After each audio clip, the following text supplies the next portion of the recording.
বৃষ্টির সকালে খুবই খারাপ দুঃখজনক ঘটনা। ভারতীয় রেলের আগরতলা থেকে Sealdah 13174 down Kanchenjunga express new Jalpaiguri station cross করার পর রাঙাপানি স্টেশনের কাছাকাছি যাওয়ার সময় পিছন থেকে একটি মালগাড়ি সজোরে ধাক্কা মারে, যার কারণে কাঞ্চনজঙ্ঘা এক্সপ্রেসের পেছনের দুটি বগি ড্যামেজ হয়ে যায় এবং সেখানে আহতদের সংখ্যা ক্রমশ বাড়ছে।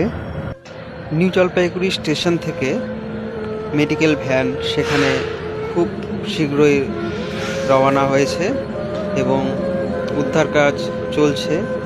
আশা করি যত তাড়াতাড়ি উদ্ধার কাজ